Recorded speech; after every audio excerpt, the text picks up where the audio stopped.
"56 years ago, Russia, the northern Ural Mountains. A group of 9 students of the Ural Polytechnic Institute embarked upon a difficult winter expedition to reach the Otorten mountain. Their journey seemed to progress according to plan. However, on the 7th day of their trip, the weather conditions worsened. They lost their orientation and were forced to set up a camp on the slope of the mountain called Kholat. It was their last stop. 3 weeks later in Yekaterinburg, when their families received no word of their success, the first rescue expeditions were sent.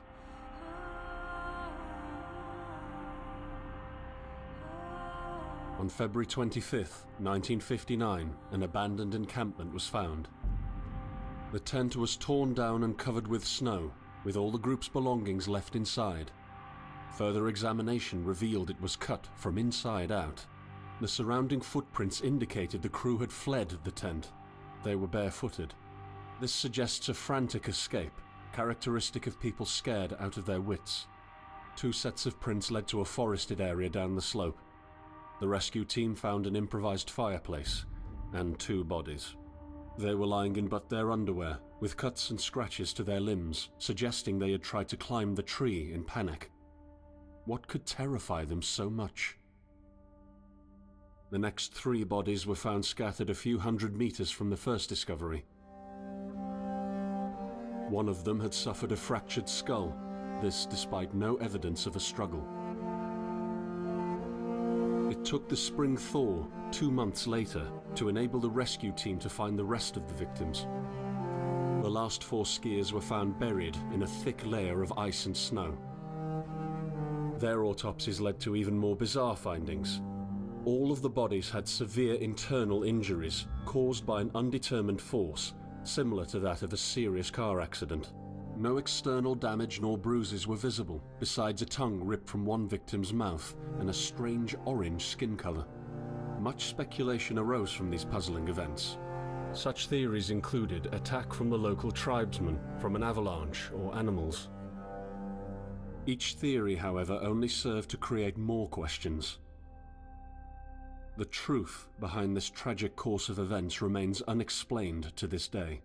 What really happened? Maybe the answer still waits to be discovered, deep under the snow.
Coming to me.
Thing I saw was a flash, an insufferable burning light, the pain ripping apart my body.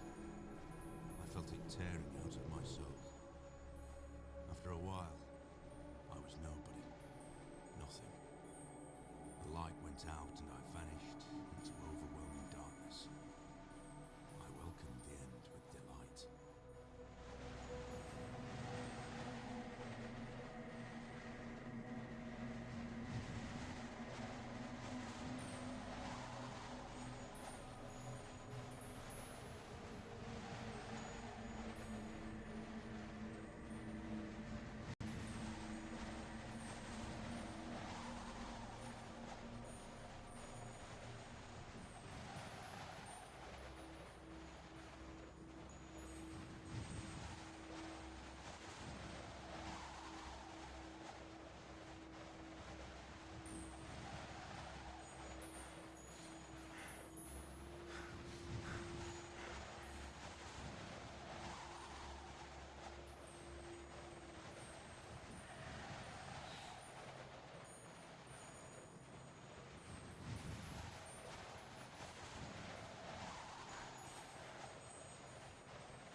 ever tried to hold on to your humanity?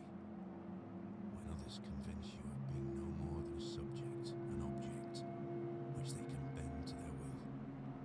When they told you that you were a monster that deserved punishment, and you could really not remember your sins? When they took away your loved ones, leaving you to rot in the dark? The problem is that in their darkness, you have never been alone.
I set out the moment I heard about the incident.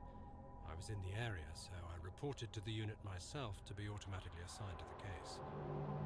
I arrived at Vishai on February the 19th, a couple of days before the Institute's rescue group. While waiting for them, I started asking around to see if anyone from among the locals knew anything about the incident. One of them said he had a hunting cabin in the search region and knew the area very well. I decided to use him as a guide. When the rescue team had finally arrived, I explained to them what the unit's role was in this mission and that all discoveries or observations should be brought to my attention before anyone else's. We established priorities, checked the equipment, and set off right away. It was not until February the 26th we found the tent that I believe belonged to the students. Initial findings show that the people in the tent cut its sidewall and for some reason tried to escape from it in panic. The tracks in the snow led to a forest 1.5 kilometers away. But the trail went cold after 500 meters and we had to carefully search the entire area. This was not a place of any average incident. We had shivers crawling all over our bodies because of the atmosphere surrounding us. I was convinced that something more than just an accident had occurred here. I had the feeling we were dealing with something unnatural.